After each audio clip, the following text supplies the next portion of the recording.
live. And we are live. Matt, what's up, dude? Up, man. Thanks for having me on. Absolutely. How are you doing? Really good. Good session tonight. Good dinner beforehand, and yeah, thanks for having me. That's good. So, first thing I want to talk about is something that we kind of just talked about a little bit, but you mentioned the new course at Spot, but I Yep. was also curious about Spot Roast because that was something you mentioned and I don't know a lot about it. Okay. Spot roast. We started 14, 15 years ago.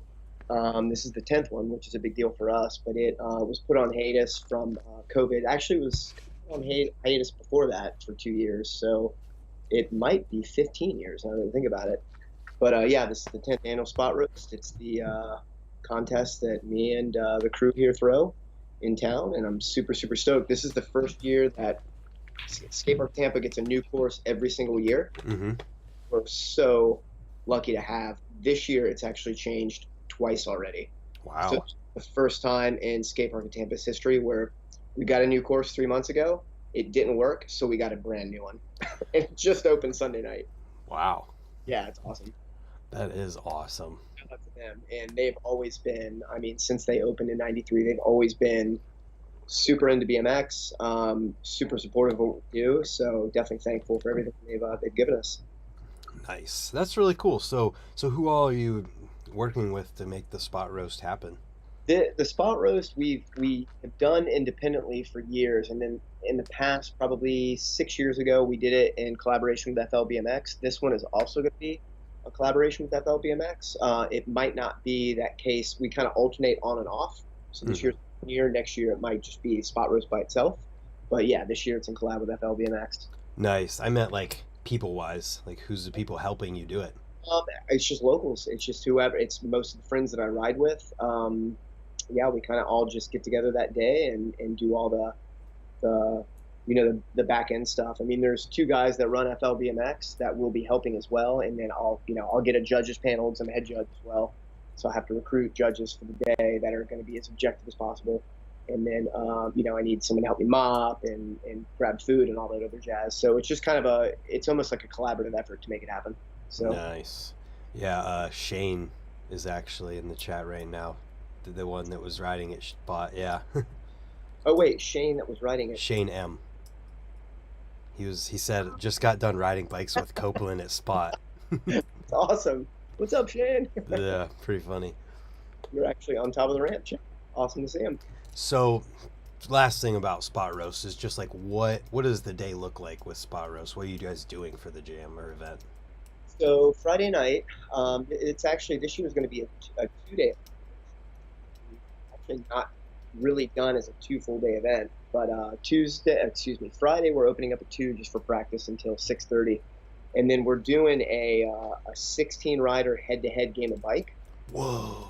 It should be pretty cool. We're doing it like Circle of Balance was. So there's going to be 8 riders and 8 riders. There's going to be 8 groups total, and then we'll just whittle those away to semifinals and then finals and then the actual final go. So that should be a cool deal. Game of bike actually makes me really nervous. I've only played once, which my buddy Dan Delorsa was giving me was ribbing me about last night. But it makes me really nervous to play myself. But I know a lot of people like to do it, so we're Mm. gonna for whoever. I mean, it's going to be more of an advanced skill level thing that we'll start at because there's a lot of like Preston Cawthorn's here from New Mexico, and this level of riding is insane. So that's kind of what we're doing for about an hour and a half. So we'll whittle out of the way. We're going to have two groups going at once, just on different parts of the course and alternating. And then 8:15, Lucas Porzio stepping in and doing high air on the outside cement tombstone. So that should be really fun too. That's Friday night.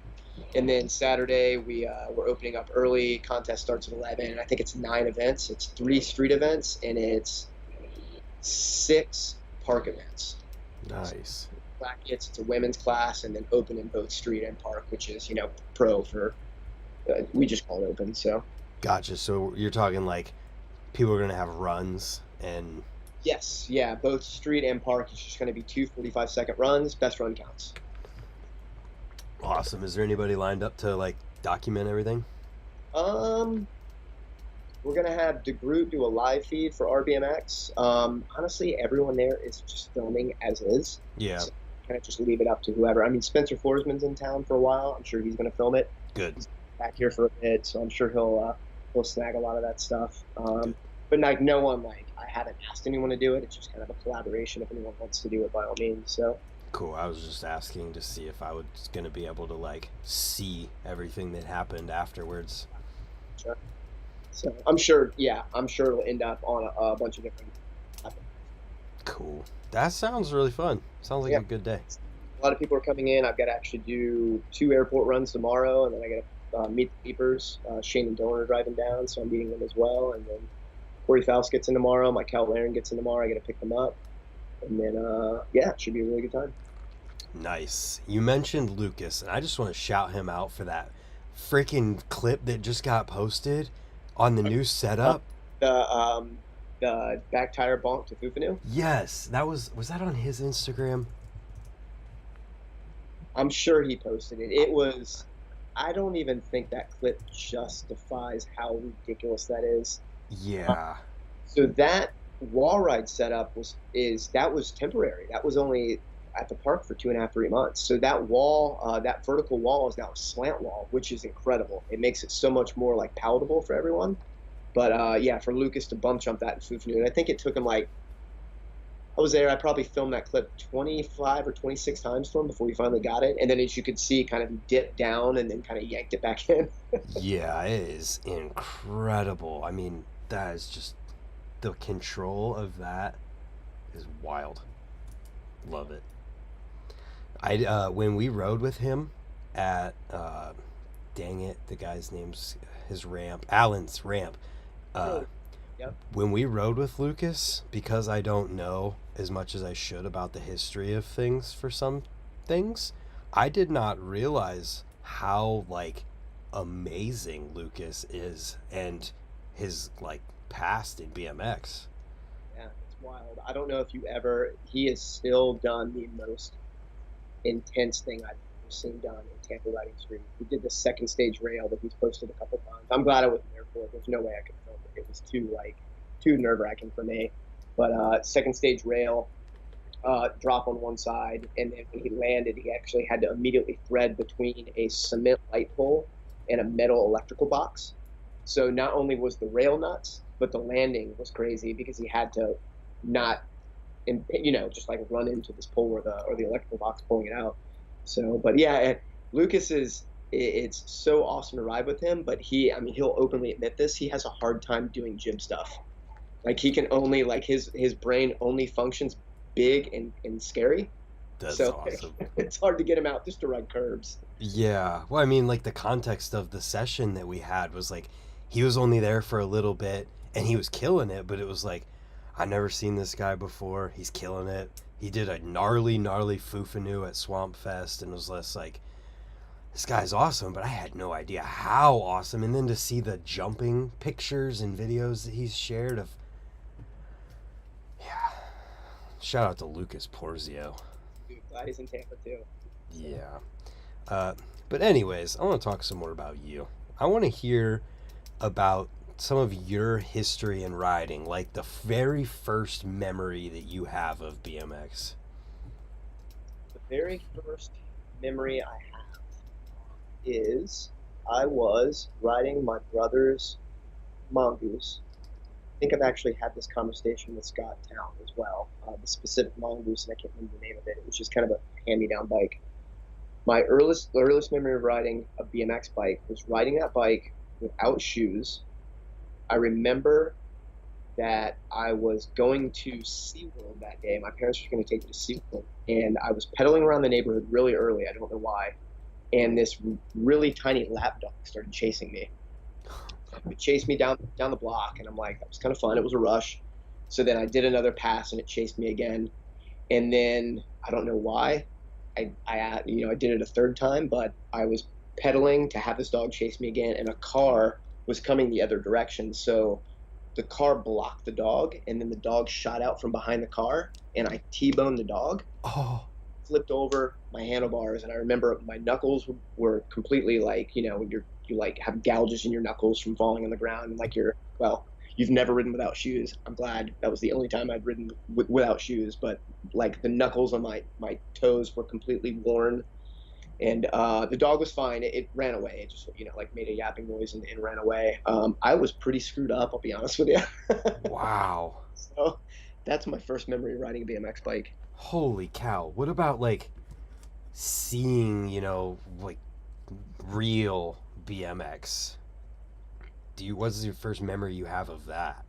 First, interesting. That's actually a good question. I think it was in middle school. No, I mean it was definitely rad for sure, absolutely rad. We Mm. got a freestyle 101 book when I was in elementary school that we were like ogling over. It was so cool. But like the first time I saw like what I think is like progressive freestyle riding was actually at a assembly, like assembly in middle school, right before I started riding, and there were, I don't know why, but it was Hoffman riding a quarter pipe. At your school? Not at my school. It was a Oh. video. Sorry, my apologies. It was a video that we were watching at this pep rally, and it was like all this like, extreme stuff at the time. I mean, this is in the '80s, and then there were images of Matt Hoffman riding this, whatever, 8 foot, 10 foot tall, 8 foot wide quarter pipe, just doing wild stuff. And I remember that being like, wow, that's incredible. So that was probably it. So And then you started riding shortly after that?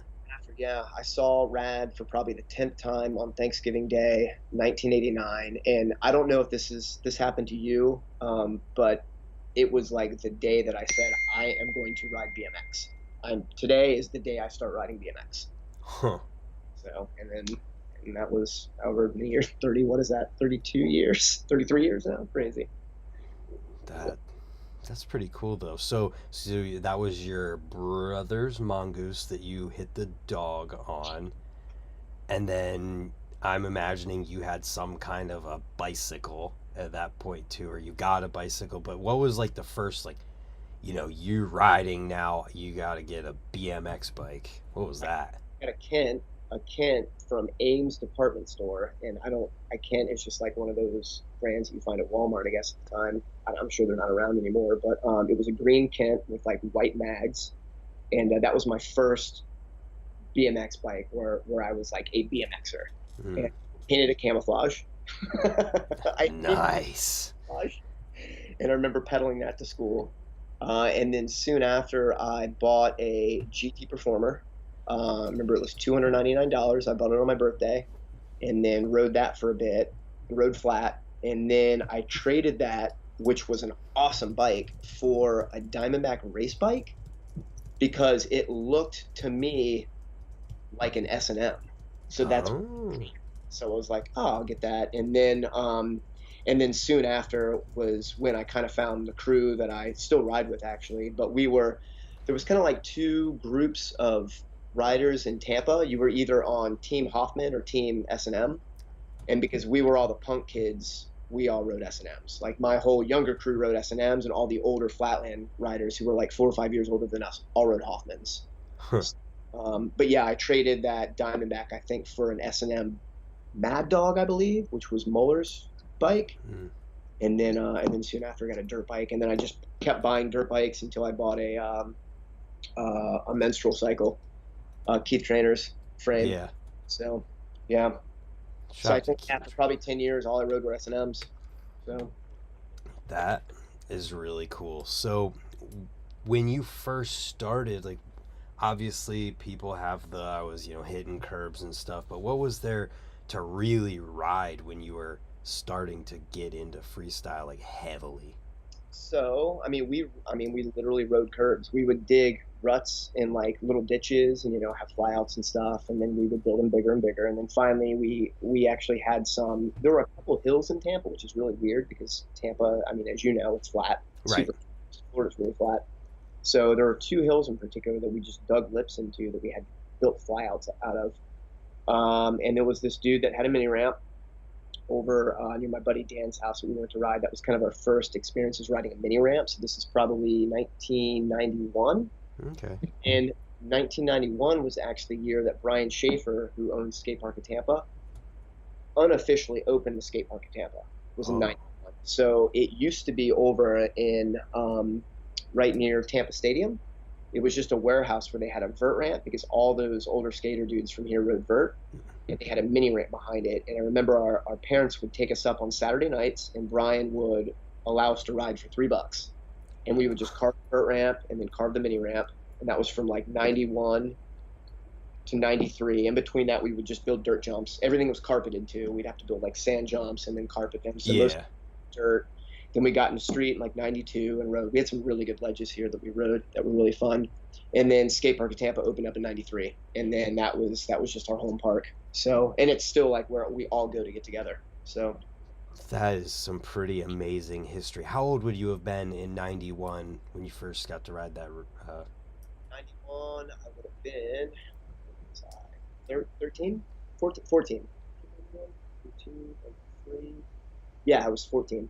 Dude, what a unique scenario of being 14 years old and the guy's like, he's unofficially starting the skate park of Tampa in the warehouse when you're 13 or 14, you're 14, and you've had it all the way until present since then. It's pretty incredible. So Wow. Brian Schaefer for that because he's yeah. Thank you to him so much. It was really cool that because Brian's probably 6 years older than us. So if I do the math on that, 14, he was what, 20? He was 20 at the time. Yeah. So he was like top tier am vert skater as well, and he skated with a bunch of other like pro skaters at the time. So it was really cool that those dudes. There was no ego. It was just like, cool. These younger kids want to ride their bikes in these ramps, whatever. Just give us a couple bucks and you can cruise. I don't think we ever filled out a waiver. It was just like, come ride this, whatever. I mean, it was a huge vert ramp, like a 12-foot tall vert ramp. So, and it was kind of far from home too, like in a neighborhood that we weren't used to. So it was a big deal every Saturday night we go out there. So, Huh. Did and you then have years later, that was 91. And then in 93, they moved that vert ramp to where it's at now. So it's been in the same location since 93. Again, I just rode there tonight. It was awesome. But the vert ramp used to be in the center of the skate park, and they had a street course kind of built around the vert ramp. So, gotcha. and it was also where all the shows were early on too, which was really rad. So like we would ride there, but also go to all the punk shows there as well. So it was like this cultural kind of like cauldron of like cool stuff going on. So Dude, I mean, that's in its essence, that is you. BMX, punk shows, so it's like you had it from the point where you were 14 and you're still living it today. That is amazing. Something to definitely, like, the fact that I have Rays, it's a similar thing of just never taking that amazing situation for granted ever. agree, absolutely agree. No, for sure, the spot, absolutely not. We have so many outdoor cement parks to ride now. There's 5 or 6 backyard ramps in Tampa right now. There's so much stuff to ride, and it's rad that indoor park is still open and thriving for what they do, and it's got the support. So it's really awesome. Yeah. Jordan Pope just gave me a really good reminder of something I asked you about. I just rode with Jordan. I just rode with him now. Brett's in here too. Brett Roffling. That is awesome. I just Yeah. got that on Saturday. Uh, the whole band thing. How long had you been riding and going to these shows before you actually got into a band? Oh, 95 was the beginning of the first band I was in, so 95 to 2000. And then, so it was 5.5 years before Yeah. I actually got into a band. I don't play an instrument, but I was in a band at that point. And then there was a little hiatus after I graduated from college. And then 2003, I started another band. Well, I didn't start it. I joined another band. And then 2010 was when that band, called it quits as well. So, yeah, it was 95 to 2000. That was kind of it was a really, really awesome point in my life. It's when I met my wife. I was finishing school. I didn't plan on getting into the BMX industry. I didn't even think I was going to ride after 2000. We were actually touring in Europe in 2000, and I don't know if you remember it, but like that was the year 2000. It was a big deal. Like everyone was super paranoid on what happened. Like the whole grid system was supposed to shut down, and we were in Europe, like playing amazing shows. We're having such a good time, but like coming back to that anxiety it almost put a dimmer on that summer for us. And then I was really missing riding at the time too, because that last tour we did was 6 weeks in Europe and 6 weeks in the States. So it was 3 months that I didn't ride a bike. Whoa. That was really, really difficult to do. So I can only imagine. And so, sounds like the band kind of was a big deal if you're touring in Europe. it was really, really awesome. The group that I was in, the my friends who were in the band who were really, really awesome to be with. It was just a lot. It was so much traveling. I mean, I was in school full time, and then every summer was spent. All we did was play shows all summer. Like one summer we played 45 shows straight, Jeez. and it's really, really hard to do that. No doubt. I can only imagine. Did you guys ever play at Spot? We play at Spot actually? Now that I think about it, no, actually, I don't think we did. That's some irony. It, there were so many at that point, like between 95 and 2000, there were so many different venues to play at that yeah, Spot was just never on the radar. They kind of like slowed down their shows at that point, and then they started again in like 2003. Like Spot from 95 to 93 to 98, there were some like really big deal shows that happened there, like really, really big deal shows for punk bands, I mean. Yeah. But yeah, probably about 97, plenty of like other venues popped up that we were playing instead. So Huh. That's so ironic that like your whole life existed in this place and then you got into a band and then never played there. yeah, I mean, I still went to shows there, so it's funny. I never thought of it that way, actually. There was this really good noise band called Anna's the Bastard who was from San Francisco that played. Super big deal for them to come like to Tampa to play shows because it was hard to get bands to come down. But the point of the story is there was a hip at the skate park of Tampa, and I have the best memories of them literally playing on top of this hip. Oh, It was their stage. It was so good, so good. I think that just talking about BMX skate parks and a show is something that there's a lot of people around the world in the US who can't even begin to relate to that because like I was lucky enough too that growing up the local indoor skate park had a perfect center like raised area that you had to take stairs to get to where you couldn't have any ramps or anything that they would have shows on. So Friday nights you'd pay a little bit extra and you'd be riding and there'd be live music playing while you were riding. Yeah, yeah, that's awesome. And it sounds like it's similar thing at Spot where you have the situation of music and BMX going together at the same time, and it's kind of like a special thing that probably not a lot of places got to experience. Yeah, I would say, yeah, we're pretty lucky. We're real lucky. It's just kind of cool. Huh. So in your time riding and all of that, did you ever have any type of, or did you ever represent any companies or have any type of sponsorship or anything like that? There was a clothing company called Schoolhouse out of Orlando that was kind of the first hookup. It was like a clothing sponsor. This is 95. And then it turned into SH. Schoolhouse was SH, so it just was spelled out phonetically SH. Sab Soroka did that company. So we just continued on with his clothing line through that. And then that eventually just withered out. But before that, honestly, it was just, yeah, and then that kind of led into Profile in 1998. So I've been with Profile since 1998.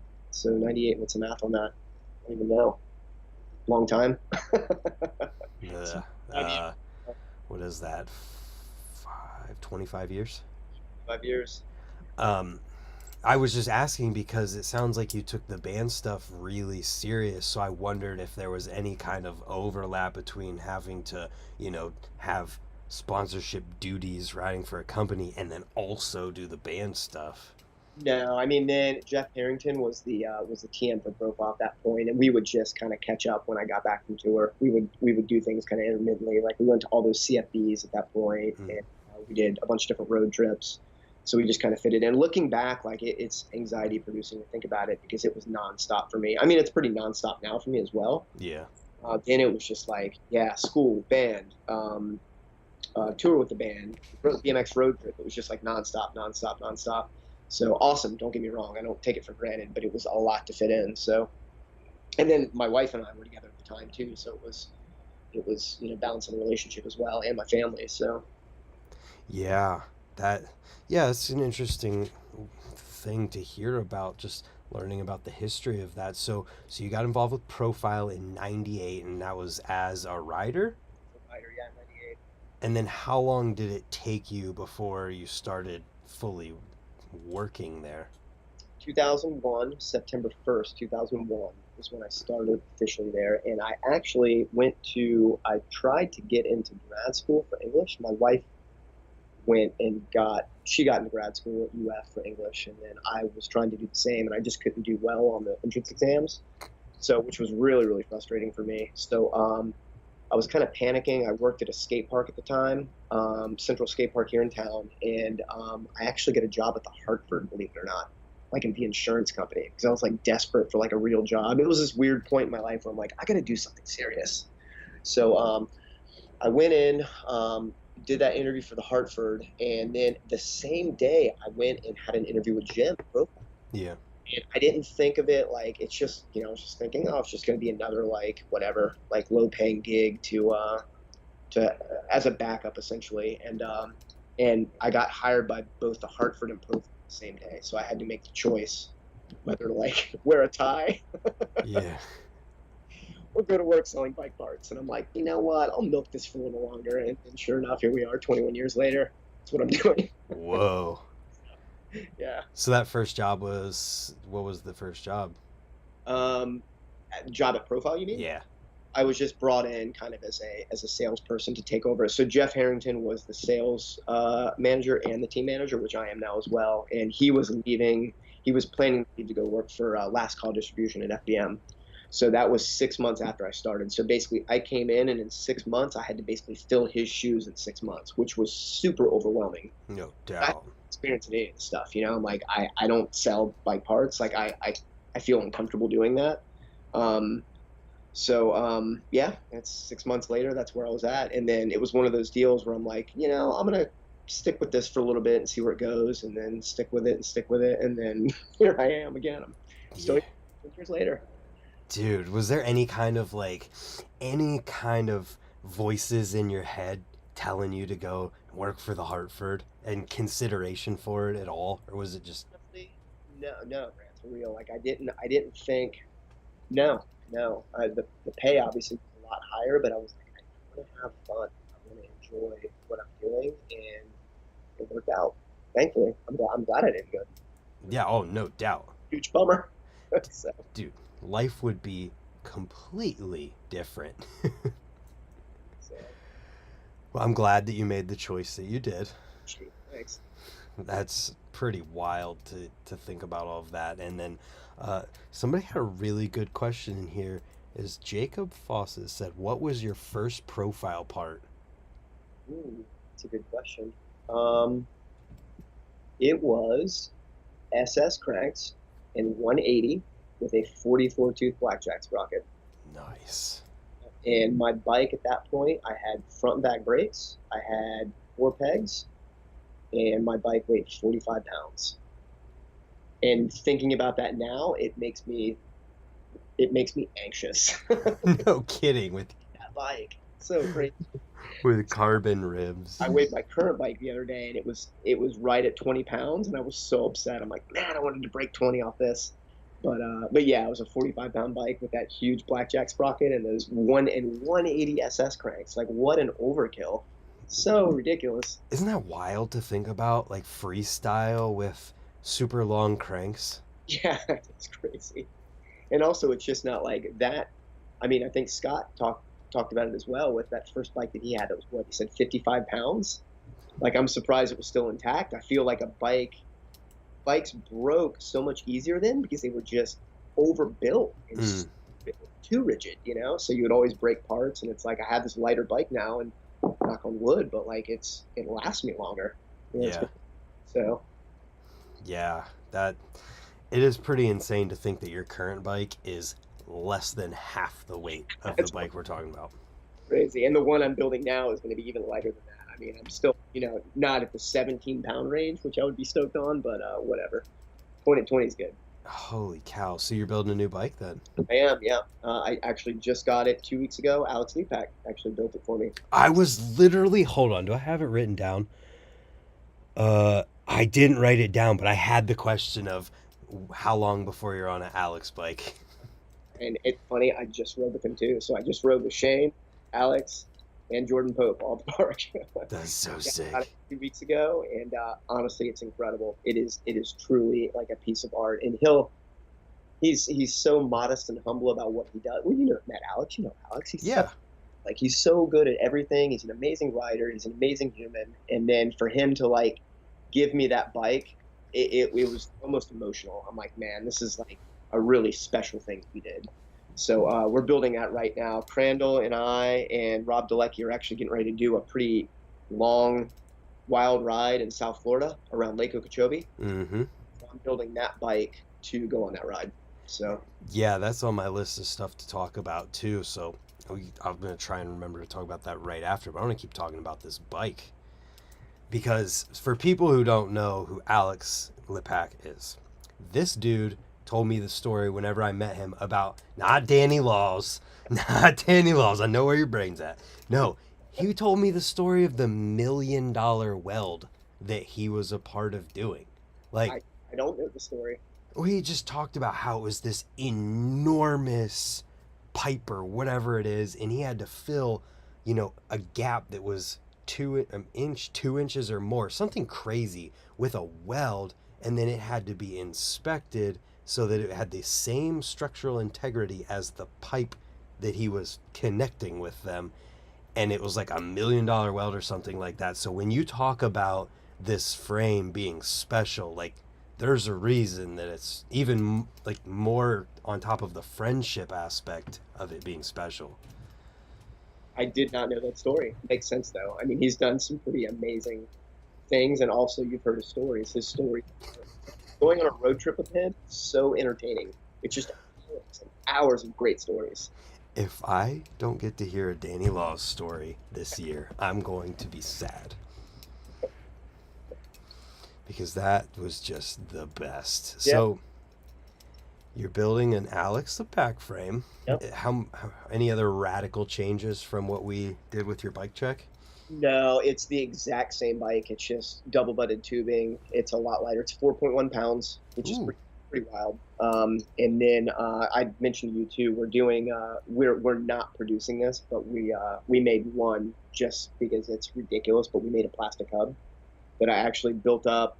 Termite, our wheel builder, built it on a Duroc, a Sun Duroc rim, which is a mountain bike rim that they make for like 20-inch mountain bike wheels. So it's a 28-hole Duroc rim. That's my cat. Sorry. You're okay. Hi, cat. So it's on a Duroc rim, and I tested it out Monday. I went on like a 5-mile bike ride, and I couldn't believe how well it worked. It was crazy. Like it spun so well. We're not producing these, and I probably won't ride it long. I'm just doing it on that trip just to do it, just to ride 110 miles in a plastic hub. Yeah, we're talking about, not doing 360s and definitely. We're talking about a ride here. Literally going to be pedaling the straight for 110 miles. So, is this a front hub? I assume. It's a front hub, yeah. It's just a front hub. The rear hub we tried out, but the ratchet ring just spun right in it because it's plastic, obviously, spin through. But I think the plastic hub will be fine for 110 miles. It's cool looking. It's made out of Delrin. It's this bluish colored Delrin, so it actually kind of looks. It's a really cool color actually. And then with that frame, I'm trying to get the whole bike at about 18 pounds, and then we did like specific tie bolts for it. I ride an aluminum driver on that. Got these country bars that I swear by that I've been riding for like 12 years that I got from my buddy in Germany.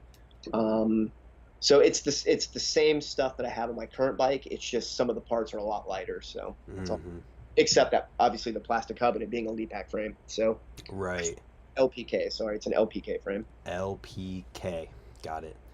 Shout out to Alex. I'm stoked to see that because when we were there, he built his frame and he was stoked on and stuff, but he wasn't really sure about doing more. and to hear that he's given it that name and he's doing more of them, I love it. Yeah, it's awesome. He just built Dan DeLorso frame too, one of our really close friends. Just finished his frame this week. Dan got it, so he's going to have that built up. Yeah, so it's just making customs for the crew. It's really awesome. Oh, I love it. That front hub, was that made the same way as the other hubs, like machined? Exactly the same. Yeah, it's just I'm sure there was probably a speed difference on making it. Yeah. Um, but yeah, it's made exactly the same. It is a mini hub, so Mm. I'll like check on it next week when it's full. So but yeah, pretty excited about it. So I'm really stoked to see that. only Uh, only concern is that part of this trip is going to be on a gravel road. That's my only concern. So it is going to be a little bumpy on sections of it. So we'll see how it holds up. yeah, let's talk about this ride. So it's 110 miles around Lake Okeechobee Yep, 10th with largest lake in the U.S. Crandall. Yes. Are you guys doing it in a couple days? How's this working? This one we're going to do in two, just so we can thoroughly enjoy it. I'm obsessed with this bird called a crested caracara. Mm-hmm. It's indigenous to Central and South America, but also, oddly enough, just Lake Okeechobee. Really bizarre. Hmm. It's a raptor. It is in the vulture family, but it looks like it's a mix between it visually it looks a mix between a hawk and a toucan with a toupee. I'm looking this thing up. Crested caracara.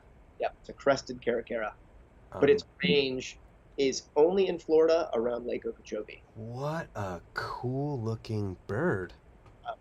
So I'm really, really into this bird. I have only seen one. I saw it last year. Sorry, I've only seen one in the wild. I've seen them in captivity, but I'm hoping, like, my goal is to see as many of these birds as possible around Lake Okeechobee. But the more important thing is we're doing it as a ride for Radshare, just to get some stoke behind Radshare and hopefully raise some cash for events that he's putting on for this year and for bikes and helmets that he'll be giving out. So Nice. Yeah, that's really cool, man. It's a bird watching fundraising expedition. yeah, I'm really into birds. That's another thing on my list, I'll be honest. Not necessarily birds, but just wildlife in general. I saw immediately that you have a serious, like, something towards just knowledge about wildlife. I do. Florida's an awesome place to experience that. Like, it's funny because we were at the skate park riding last night, and we were talking about gopher tortoises. I'm not sure if you're familiar with the gopher tortoise. Mm-mm.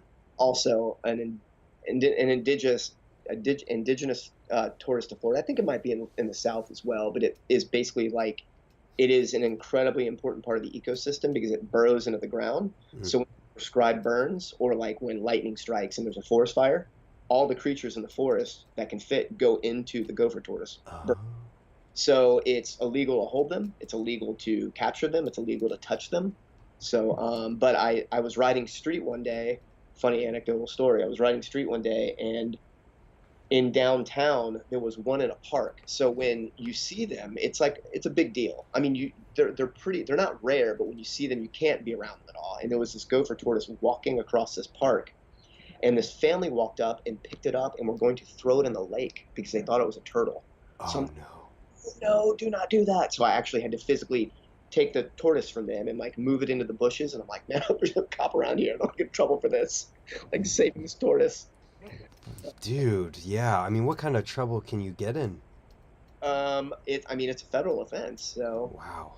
I'd have to look up the fine. And yeah, I don't know.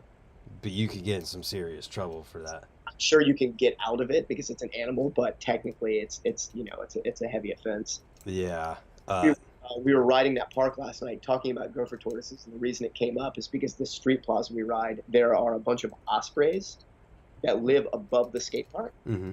and there's a family of bald eagles there, and they're constantly fighting. So we show up to the park, and there's like a battle royale above the skate park. It's hilarious. So, Whoa. yeah, We got ospreys up here. dude, Yeah. birds. Dude Birds just said birds. Too funny. So, where does this passion for animals come from? Is it something from when you were a kid or what? Yeah, I've kind of always had an affinity towards animals in general. Like I went vegetarian really early on because of my, like compassion for, you know, animal. I don't know what the word would be. Just compassion for animals, essentially. Hmm. So, but I'm just really interested in. Florida's just got a lot of really cool animals, like a lot of really cool, unique animals. I mean, we have manatees. Yeah. Manatees. Florida has the manatee population. We've got crocodiles down here, which is incredible. One thing I still have never seen. My wife and I go down to South Florida every year, and that's like my bucket list. And I still have not seen a Florida croc. Leapak has seen a bunch because he was working at a nuclear power plant down in South Florida, and the estuary that is right off the nuclear power plant is where basically a huge population of crocs live. So Alex has seen them. I haven't. But yeah, just really in animals. I don't know. Just always been kind of in a wildlife. So That's just cool. I mean, growing up, it's the same, similar anyways, where like we have land where we'd go and stay in the camper for the weekend, and as soon as we get there, I'm going to the different spots where I know I can find a snake, and I'm finding the snake, and whatever, go and find salamanders in the woods and whatever I can find. I got my book that shows all of the North American reptiles, and I find what it is and learn about it and its range and all of that stuff. And it's just, I don't know, something about them. I get it. snakes are really incredible. Like I love like being able to see snakes in nature. I mean, we have a ton of indigo snakes down here, like small indigo snakes, which are really cool. And then I've seen one giant eastern indigo snake, which is, anyways, I don't want to bore you. Oh, you're not boring me. And this But is yeah, animals. I love animals. I love like seeing them. I love gators. Like every time I see a gator, it's like seeing a gator for the first time. I like freak out and get so excited. So yeah, and that. they're everywhere. I mean, there's a manatee hole, which is a spring where the manatees hang out, probably a quarter mile from our house. And then we're right next to the river, so I'm always seeing gators on the river too. And it's like again, like a kid seeing a gator for the first time. It's incredible. Hmm. What about the skunk ape? Uh, Ask Alex Leapak about the skunk ape. Is it Danny Velos? Is he the skunk ape? He's got some good skunk ape theories. Oh, that is so funny. Oh man, yeah. I don't want to get too far down the rabbit hole, but the snake situation's crazy in Florida with all the what is the word? The pythons. Yeah, what's the word for that? Invasive Oh, the species. invasive. Yeah, absolutely. Yeah, it's bad news down there, and they're really really difficult to catch, and Yep. they do a really good job of hiding from humans, and they've decimated the mammal population in the Everglades. I mean, there's like deer gone, all the opossums, all the raccoons, and maybe everything. So it's definitely a bummer. So I still have not seen one. I mean, it's really hard to find one, which is a bummer because there's millions of them in the Everglades. You just can't catch them. It's crazy. Yeah, that's an unfortunate situation that I hope there's some way to work that out because it would be nice if they could get something done about it. Anyways, back to BMX. So, I guess we could talk about some of the profile stuff that I was curious about here because I feel like there are probably some implications of profile being made in the US that would just be interesting to hear about. Like through your years of being there, is there anything that you've noticed or heard, because obviously you're doing profile, you're not necessarily having a lot of stuff made overseas, but like any advantages to stuff being made here? Um, well, the prototyping is a lot easier for sure. You can get through the prototyping process, Yeah. quicker. Um, we have the ability. I mean, with our second machinist there, we have. Trying to think of the thing that we built. We actually just made adapter washers for my new bike. Actually, we're making. So it's a volcano cone. I don't know if you're familiar with a volcano cone. Mm-hmm. Stand on our bolts, but we made it as a 14 mil adapter now as well. Oh, that's cool. Literally, it was made in a day. We didn't need to prototype those. It was just when the machine was open, get it done because we had a couple shops that needed those. So it was really cool to see that idea get put into effect and produced in an 8-hour day. That was really cool. So Back to the question though, like as far as like the advantages, I mean, prototyping obviously is better. The product control, like one thing that really helps us as well is that we buy, and I don't know if the first time you toured Profile, shoot, what was it, 10 years ago? Dude, Uh, 2016. Okay, so maybe not 10 years ago, but close. I don't know if I took you outside to our materials area, but I remember a garage door and then a lot of long whatever. stock. Yep. So I did show you that. So basically, when the material comes in, we it was all happenstance too because the Alley family moved to Tampa from New Jersey. We're near the port of Tampa, so material is really easy to get. So we only get material that we need. So when the material comes in, we're not stocking a ton of material. We just need exactly what we need for that week, and then it goes into the machines and gets produced. So the other good thing about having stuff made in the States is that there's a lot of product in circulation right now. Mm-hmm. We are still getting caught up from COVID. So we're at a point where we're just producing to get back orders filled. So we're really not sitting on a whole lot of product. It's just basically quick turnover. So Yeah. in the States, we don't have a lot of overhead right now. It's literally product material coming in, getting made into product, and then going.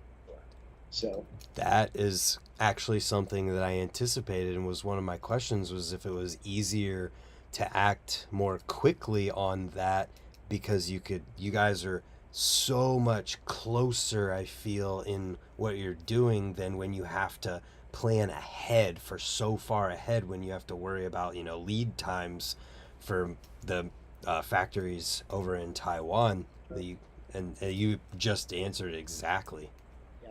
The good news is too with our shops because my job at Profile, other than being team manager, is that I handle all our domestic shops. And one thing that has been it's really funny to say this, but like the past post COVID, sorry, not post COVID because we're still in COVID. What I meant by that was like post like the COVID being the intensity of COVID, like coming out of things a year later, we're still not out of COVID, sorry, but like past what we were experiencing, it has been a lot less stressful for me because shops understand that delay now. Mm. So instead of me pulling out my hair trying to get stuff sent out today, they understand that it's going to take a couple days because nothing is built to profile. We have to hand build everything. So like today, I built an order for Powers for Chad Powers. I built an order for Albies today, and I built an order for Circuit. And the three of those shop owners are my friends. They also understand that I physically, with John, our builder, and Gus, our other builder, we physically have to build this stuff together, and it is not quick. It is a time-consuming process to do. So the stress is definitely going down because it's accepted that all right, this is going to take a while. We'll get it when it gets here. So thanks to all them for being patient. So I don't Yeah, answer your question. Sorry, it was kind of a roundabout way to get there. it did. No, it definitely did. When you refer to building, are you referring to taking from a hub shell, putting bearings and axles and everything together? Yeah, exactly. And that's just a hub. With our cranks have a process too. There's 14 different processes that go into a crank before it gets into my hands, and then I have to hand broach it, which is sending this metal rod with teeth through the spindle boss, so it cleans the threads out, which it's really really hurtful in your AC joint and your rotator cuff. So there's only a couple of us in the shop that can do it because it's really really. So we have to hand broach it, then we have to clean the cranks, and we box them and then ship them. So even like when it comes back into the shop, there's still a bunch of processes that we have to do to get it ready to go. Yeah, that makes sense. So, and you mentioned the supply of material being you guys don't get excess of things, you only get what you need. Is it that do you feel like it's more readily available here than it might be? I don't know because I don't handle that part of Oh, production. okay. Yeah, I don't handle the back end with ordering, but it hasn't been Jim too, Jim Alley, the owner of Profile too. And he's been in the business for not just the cycling business, but he's been in the car. I mean, Profile Racing is actually Profile Racing not because of bikes; it's a race car company. Like Right. he makes race car parts for oval track cars, and he's had so many contacts over the years with people who have material. So he's always getting material from someone. So we're good. We're good on material for sure. Even That's during COVID, I mean during the height of COVID, we still were able to get material because he had the contacts. So that's awesome. That's really good to hear. There's also an aspect that I thought of the helping local businesses side of things. We outsource to more now. We probably outsource to 35 local companies in Tampa Bay. And what I mean by that is that we have to get nickel plating, we have to get anodizing, we have to get powder coating, we have to get black oxiding, we have to get chroming. That's all done except chrome. Chrome is done at a hot rod shop up in the it's in like northern Georgia, Hmm. but everything else is done locally. So all the other small processes are done in Tampa Bay. So, and Jim, the owner, he's the guy that's out in the truck picking it all up. It's kind of crazy. He comes in. It's like a special delivery today. We got cranks back today from the powder coater, and he delivered sprockets, matte black sprockets from the local anodizer.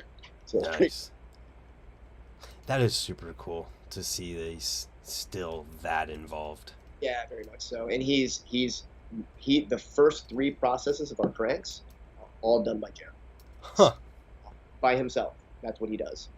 When I saw that video showing the process, I was like, oh, that's really cool that he's showing this process. I had no idea he's the one doing it all the time. And that is no exaggeration. That is him doing it. uh, yeah. Too cool. So, speaking of doing this stuff still, I remember when we were there, you were talking about a couple that has been welding there. Yep. Are they still there? Tom and Hip, they are not actually. Their nephew is now doing the welding for us, so it's still within their family. But yeah, they welded for Profile for a really, really long time. I swear you said something like 20 years or something when I was there. Definitely more than that, for sure. Yeah, they just retired within the past like 5 years. So Wow. so yeah, their nephew's doing all the welding now. So and crank production for us, like it's been slow. Yeah, it's been slow because we do have one main welder. So we're finally getting called up to the crank production now. So Gotcha. So basically, what we're saying, people, is that if you bought a set of profile cranks 20 or more years ago, and then you bought a set today, someone from the same family yes, did that. 100%. That's just amazing. Yeah, And it's like wild. Like, it's a what good a. thing about it because it's their family, the family that welds, and then the alleys, which is Jim and his son, who are actually so it's two different families. Definitely over the past 30 years, touching something on those cranks. Oh, So that's amazing. So, do you know if they. I'm sure they take pride in their work, but do they I don't know the right term for what I'm trying to ask, but like, do they realize how special it is that I they? think so. Yeah, for sure. I mean, Jim definitely does. He puts a lot of pride into what he does, and then Tom and Hip most definitely. Yeah, absolutely. That's so cool. That is seriously so cool. Another thing that I thought about being an advantage of being here is the opportunity for custom colors and one-off projects being made much easier, like the Hallahan matte green Yes. that Yep. was very quick. It seemed like in just low numbers, but for them, Yeah, absolutely. Anodizing's actually gotten a little bit easier for us because we've diversified our anodizers, so we do a couple different anodizers now instead of just one. Like 10 years ago, we were just doing the one anodizer. So we have a couple different anodizers now, but with the hubs, their turnover is about 4 weeks. So it was awesome because we put that into play. I actually grabbed all those hubs. I had to do all the processing of all the matte green hubs, and then 4 weeks later we had them. We were able to get them rolling. So, yeah. I'm already seeing what I had as a note for later. Somebody said, "Bring back Galaxy Rust." oh, it's coming. Listen, It's just coming. just hang tight, people. And Anthony, I think Anthony's getting with you on that, right? he messaged me literally 2 nights ago and was like, "I haven't forgot. I haven't forgot." Where I ask Matt every single time I talk to him about doing this, and I'm like, dude, I literally forgot myself. So I was like, I'm stoked that he's so on top of it that he wants to do what we talked about, and I'm just. Anthony's awesome. He's such a solid human. That's awesome. Yeah, his start was, dude, I'm sorry so much for not following you. And I was like, what? Like, thank you. That's crazy. Hey, speaking of which, huge props on that ice pick the other day on that super mellow quarter. Thank That you. was seriously amazing. Thank you. Like, shocking. I mean, a lot of the stuff you do shocks me, but like that in particular, I'm like, that is incredible. So props on that. Thank you. That's by far and away the most mellow. It wasn't the shortest I've ever done, but the most mellow. Sure. Thanks. So, as far as being made in the U.S. stuff, do you think there's any types of challenges that are unique to things being made here specifically, other than maybe, wages? Because that's an obvious one that it's obviously going to be a little higher. Yeah. That's a good question, actually. I don't know. I don't know. I know there are. I just can't think of any offhand. That's okay. Yeah, I mean, I will say this as far as like the people that work at Profile, like the crew that we have there has been there for a long time. So, I mean, we're definitely treated well, and we're there for the long haul. So that doesn't answer your question, but wage you had brought up. I can't think of any. I'd have to sit on that. Let me think about that. Oh, I think it's just going to be a case of that it's probably a small thing because Profile, I remember when we toured the place, you guys you've been doing it for so long and so well and so successfully that you have all of the machines that make everything. Mhm. So it's not like you're sitting on, I mean, yeah, you have a 4 week wait on anodizing, but it's not like you're waiting on something that's you know what I'm saying? Oh, Brand, I got you. Okay, actually, I will. There is something. Chrome. Chrome is Yeah. really difficult. Chrome right now, we are about 5 or 6 months out on Chrome.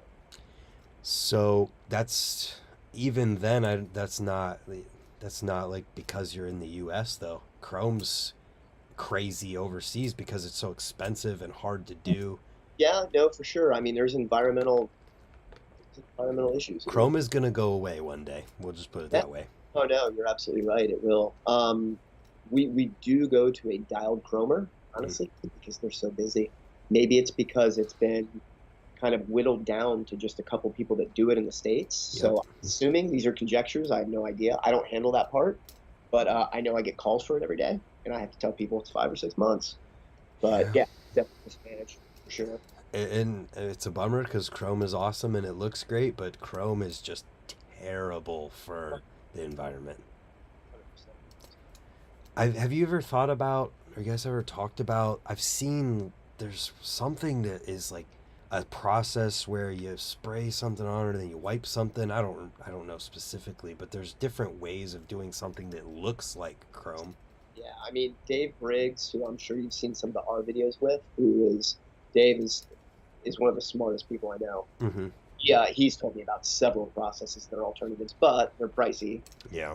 cost prohibitive, or there's not a good manufacturer that can do it. But yeah, there's several alternatives, but people want Chrome. Chrome is what people want. It's just that shiny, and I don't ride Chrome for that reason, but I get it. I mean, it's beautiful. It really is beautiful, and it's BMX. Like when you think Chrome, when you think of BMX, when you think of BMX in the '80s, you think of Chrome.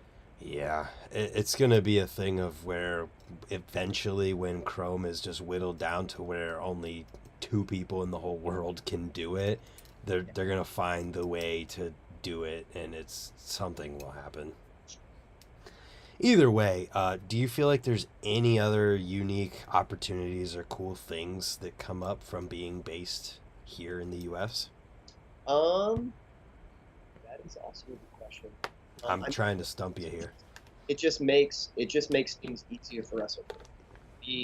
It makes my life less stressful that there's quicker turnovers that there I can I'm a people pleaser for sure. So especially when I deal with shops, like I look out for shops because I have friends that run shops over the US. I mean, and they are legitimately my friends. It's not like we unfortunately do have that business relationship, but like someone like Vic at Circuit, he's one of Mm. my close friends. I've known Flip at Albie's. First time I rode with Albie's was at Spot in 1993, Oh actually. wow. So, and Tom and Tina at Empire, and then we have a ton of West Coast shops. Like I'm friends, like Fu at Epic. These are friends of mine, and it's it for me. It's like I want to make sure that I can get them what they need because I want their shops to be able to provide that for their ecosystems as well. So that's probably a roundabout way to answer your question as well. But that's the one problem for me, is making sure that we can make as many people stoked and content as possible, and that will always be a problem for sure. So Yeah, it's pretty cool though that the cycle, it's literally a cycle of profile making stuff, shops needing stuff, you're friends with the people who have the shops, shops sell the stuff, profile makes stuff, shop need, it's literally a cycle, and it's cool that you can have that relationship and keep that cycle moving and help with it. Just and cool. really with the shop situation too. Like I'm very protective of what happens at bike shops as well, because that was such an important part of my growing up as well. There were cool shops here that did well for us, and to have personal friends of mine do that and see scenes thrive because of what they've created, not just selling bike parts at all. It's more of like what they're doing within the community that makes BMX awesome. Like all those shops are doing cool events. Like I was just talking to Glenn at Dan's the other day in Northern California, and just the cool stuff they do for the local scene up near Sac. Like they're in Yuba City, California. But like Glenn he's so in touch with all the riders there, and he's just always doing jams for them, and it's awesome. I mean, you know how it is. It's so like it's a community, and I really want to protect that. And there's those communities everywhere in the U.S. the bike shops are a part of, and I think that's really important. So Yeah, yeah, and it's rare, it's getting rarer as time goes on, just with naturally the progression of the way things are, but I can see why that would be. But you did just mention that you had that as you were coming up, so I want to hear about that. I mean, the shops that we had weren't necessarily BMX shops. Like Steve Caro, a really good friend of mine, has Blacklist here in town. It's a core BMX shop, and there's JNR that's over the water. Yep. Core BMX shops, but here in town, it wasn't necessarily the core BMX shops. It was the bike shop that had the BMXer working there. Ah. It's like this guy Jim used to work at University Bike Center on Fletcher, and that was our go-to shop. Like we would need before we got standard. I don't know if you remember or ever knew about standard 3/8 straight steel axles for hubs. They were like an upgrade that Standard made. Yeah. Okay. Yeah, I've heard about this. Brake axles, and Jim would be our go-to to get those axles for our bikes because we couldn't ride without them. We break axles consistently. So and he was always, that shop wasn't necessarily again a BMX shop, but because he worked there, he supported what we did, and it made our little community work. We had bikes to ride, and we rode together, and we perpetuated the Stoke as much as we could. So Makes total sense. and then Vic at Circuit, Vic lived here from 97 to 90, no, 97 to 2001 was when he moved away. He worked for several shops in open Circuit, and I'm sure you're aware of Circuit, Yeah. BMX. Oh yeah. Amazing what he and his wife Kara have done up there. Like yeah, it's incredible. Like the scene that they have, it's amazing. I go in there, and the shop is incredible, the scene is incredible, and I just have a lot of, just so awesome. I love seeing that stuff. So Yeah, well, I mean, I think it's partially so awesome because these situations almost have to be a perfect storm of things happening around to make this possible. Like the bike shop has to be close enough to what people are riding for them to be able to coexist. Like you go into the shop, then you're going to go to the session, or you go to the session, then you go to the shop, and the right people have to have the bike shop, and there's just so many different factors that have to happen and come together to create those situations that it makes them that much more special when they exist. absolutely, for sure. So Yeah. So I love hearing that, and it's cool to see in the world of, like, obviously Profile sells direct on their site, but also you're doing absolutely everything you can to support the shops at the exact same time. sure, absolutely. It's great. So I was also curious, and I guarantee this has been answered online before, but just because I don't know, Profile Europe. Yes. Totally separate thing made over there? What is it? No, it is our European distributor.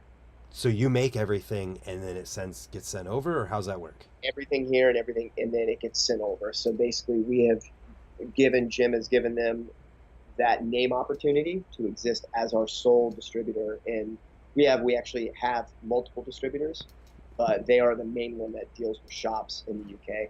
And then there's Snap as well, but Profile Europe has been there for a while. There's also Profile Colombia, which is Republic of BMX. So they are Profile Colombia as well because they're the sole distributor in Colombia of Profile products. So, And but that, separate entity, but they are in collaboration with us. Everything is made in our factory in St. Pete. I mean, 95% of what we do. I mean, seats obviously we can't make in the States. We get right. the Velo, but like everything that we make is in St. Pete, Florida. Yeah, and just to let people know how in depth you guys are going, you're literally making pawls. Like, We are literally making balls. It is so time consuming. That is the most expensive part that we make per size. Like it is so minuscule and it's so expensive to make. So, and then I feel like I remember you talking about that with that machine. yeah, the EDM machine. It's slow as molasses. It just takes forever because it's sending it's a piece of copper wire that goes into the steel plate and it's burning that pawl out. So when Oh you wow. go off the set hub, that was literally burned from a piece of steel. It's crazy. Wow. It's Yeah, like yeah. that's pretty nuts. It's like welding to cut holes. And then you have to bang it out with a you have to get like this chisel and then bang them out because they're layered. So you layer the pieces together so there's 10 pieces of steel, and then as that wire burns it's burning 10 instead of one, but then you have to punch them out and then you have to grind them down. So it's like three different people making that tiny pawl that goes to the setup. Yeah, it makes sense. But that's how in depth you guys are going. Where do bearings come from? Bearings are enduro.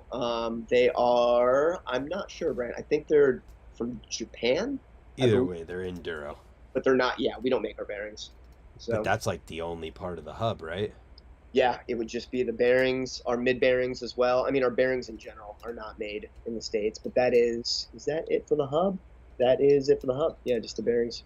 I'll give props too though, because that set of hubs that you guys gave me for the Mike Hollywood edit that I made in 2012, you're gonna like this story. So I rode those hubs for 10, not 10 years, 8 years or something crazy like that, and then they finally got to the point where like, all right, I'm gonna replace the bearings. Mhm. So I replaced the bearings with just whatever. Like I went to my local shop that I ride for, and I was like, I don't know what I need. This is the number, just whatever you think.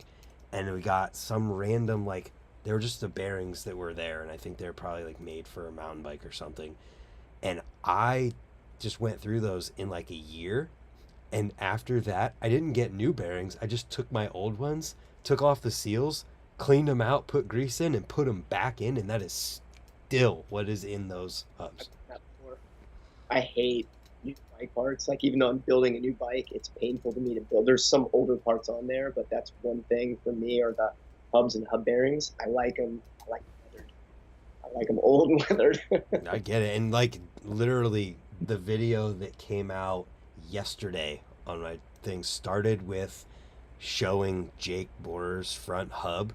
Yep. I remember when the bike shop that I got my first complete bike from, the guy was in there and I went in and he was building that wheel set like 16 years ago. Wild, And he's still riding that front hub. wild. Is that the red mini? Yes, That is crazy. it's still on his bike. It's awesome. Jake's awesome, by the way. Really stoked on that dude.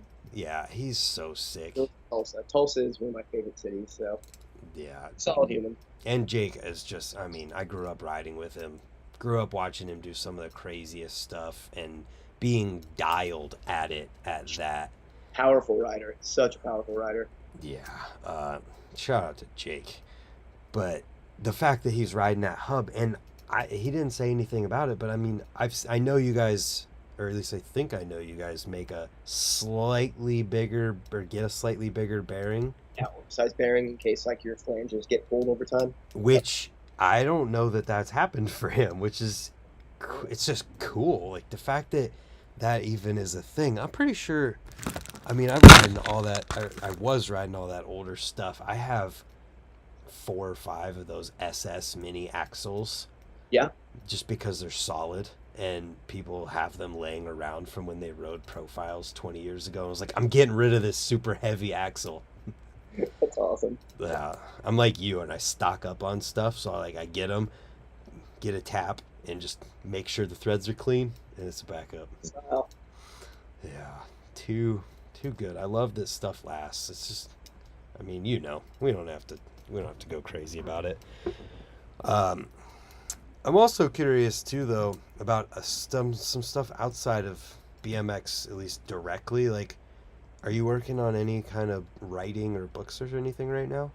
Um, this ride in Okeechobee will potentially be the the catalyst for a couple stories that both Steve and I have in the hopper. We did March of 2021. We rode from Key Largo to Key West, which was for me probably one of the best rides I've ever. Just the conversations, also just the like he and I rode together, and then we rode together the whole time, but then we would split up, not split up, but we would ride, 30 feet from each other, and you're just pedaling through the Keys, and you're experiencing the Gulf of Mexico and the Atlantic, and it actually got really emotional for me. But point of the story is that is probably going to start this next collection of stories that I write, because there were a couple stories that came out of that trip that are really meaningful. So the idea over time, and it's going to be a while, is for us to do these bike rides, and then for us to tell our own perspectives of the same exact bike ride. Oh, that's so cool. It's going to be the Key West ride. Will start it. I did a ride separate last year. We did 100 miles in a day. This is all BMX stuff too. We did that 100-mile ride January 31st of last year, and then this Okeechobee ride will catch up with the original ride that Steve and I did. But we're going to be doing more of these rides over time. So, and then any of the stories are going to be based on our experiences on those rides. And honestly, it's probably going to have nothing to do with riding. It's going to be what riding has created as almost a form of therapy. If that makes sense. Like, there were so many cool experiences I had just being on that bike, riding through the Keys. It was incredible. So that's the idea. That's gonna be a super cool concept and thing for people to read whenever it happens. It also makes me very curious what these rides look like. I mean, you're doing 100-mile bike ride in a day. Like, how did what, what's the logistics of that? Um, the only, I mean, it's hard. It's not easy, that's for sure. And obviously, our bikes aren't efficient. It's a super inefficient It's ride. a BMX bike, yeah. I mean, there's camaraderie involved, like they're just like pushing each other to do it. But I can't, like, I was trying to explain it the other day to Rob, actually. Delecki and I were talking about it because he rides a 28.9. I'm actually going to do Okeechobee on a 25.9, which I've never done that many miles on a 25.9. It's almost like a runner's high, is how I've had it explained to me. Makes sense. Like you get a certain mileage in, and you just kind of go numb. And like I said, that second day of the Key West trip, I got really emotional. Like I teared up, and I'm like, why am I? It's like emotionally happy. I was just so happy to be on that ride, and it's kind of what I'm chasing now. Like I want that feeling again. Mm-hmm. That's what I'm hoping to get in Okeechobee. We'll see. I definitely got it on the 100-mile ride, but I also got a lot of pain because it was, and this isn't much for y'all, but it was 50 as a high that day, which isn't, for Florida, that's really cold. Yeah. Pedaled 47 miles into 24-mile-an-hour winds. Oh, that sounds rough. 7 miles. It was brutal. So my knee, which my knee never bothers me, was hurting me the whole trip. So it was really painful. But I still kind of got that runner's high, but not like I did in Key West. It was just like that experience was super unique. So again, I'm hoping Okeechobee does it for me again. So. Nice. Are you guys, I mean, the Okeechobee one, it'd probably be similar. Are you guys stopping for local food on the way? Are you bringing food? We'll bring food. I mean, there's really nothing around the lake. There is Okeechobee, which is north of the lake, and then there's a town that's south of it. But I mean, it is just open space. It's just open space. It's not like the Keys trip. It's definitely not like the Pinellas crawl that we did last year. This is going to be literally like us in the open with no shade, full sun. Like it's going to be brutal. We're going to have to take our food with us. Oh, So, wow. yeah.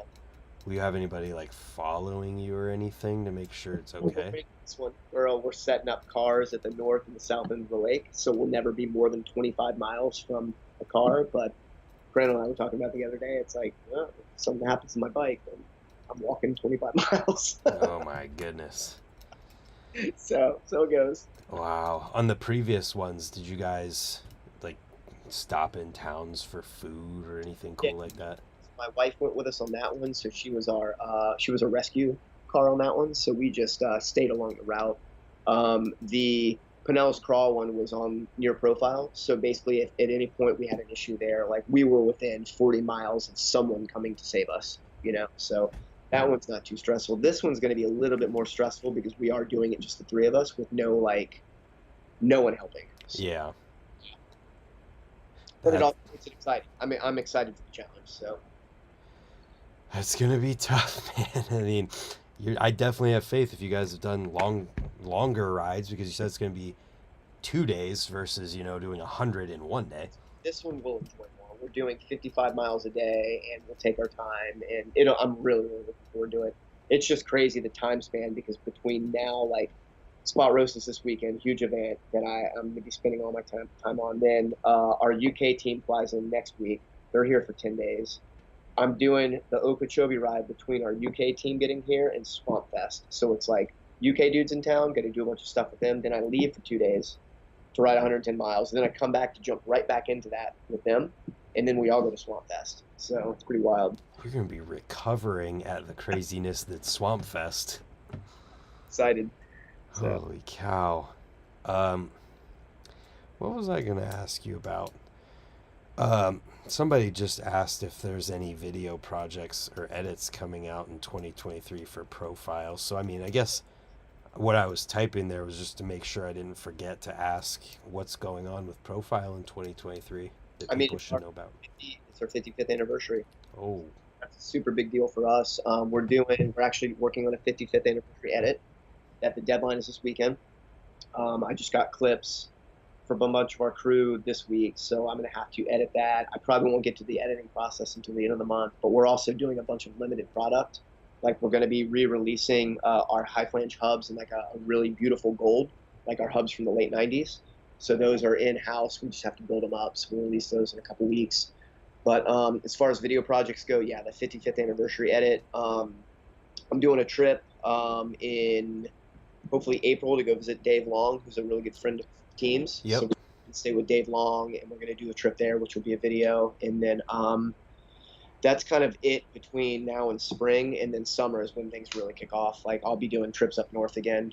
There's a new park that's actually opening up 2 blocks from Circuit, so I'm sure I'll end up there at some point. I'm hoping to meet up with Chris Childs to do some stuff with him, and but yeah, that's about it for now. There's just so much stuff right now going on event-wise in Florida that I haven't gotten past that 55th anniversary edit because it's a big project. Yeah.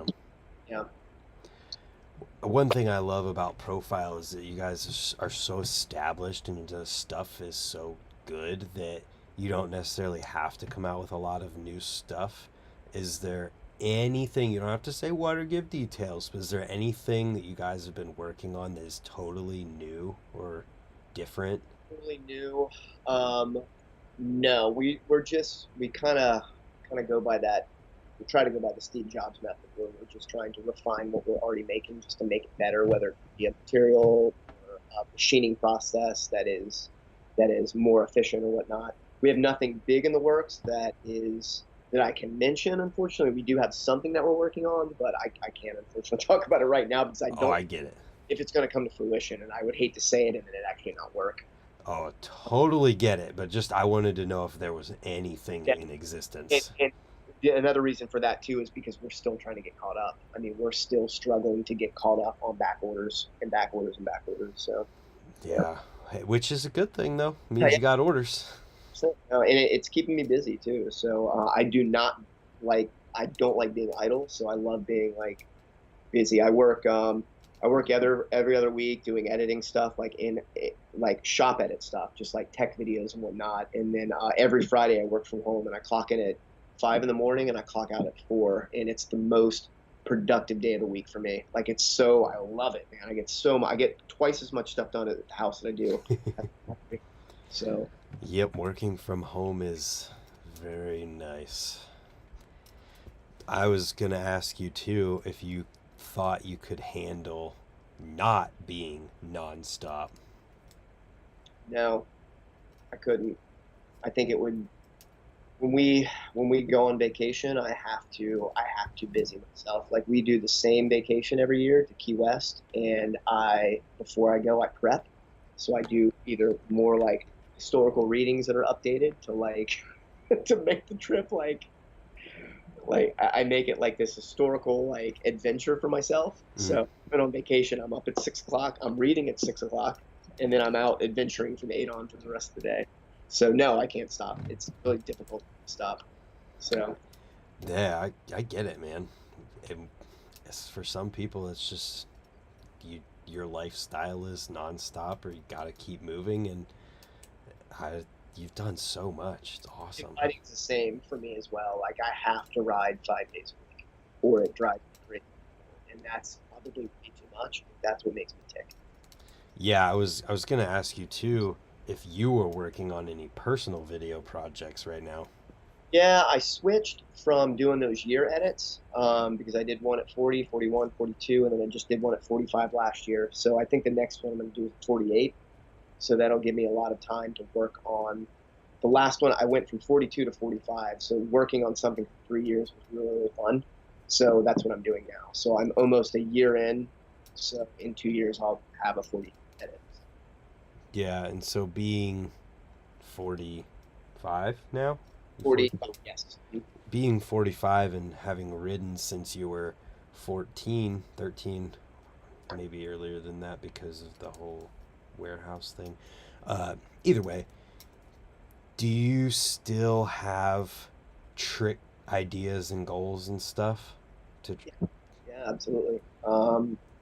Yeah, most definitely. I like set my goal per week is one thing. I just want to do one thing new per week. My issue with that though is that I get really, really overly focused on it. So if it's say the weather prevents me from getting there, or like we go to Alex's every Thursday to ride, and I have an idea there, I get really, really fixated on that, and it kind of makes me not have fun until I get it, which is Mm-hmm. last week it worked and it came early, so I enjoyed the rest of the session. So that's the one downfall is like that one thing a week I get really obsessed with. Luckily, it happened tonight, so I'm in a really good mood. But if it didn't, I might be reacting a little differently right now. But also, huge shout out to like the Tampa scene right now in BMX is the best it's ever been. Like there are so many awesome riders in town.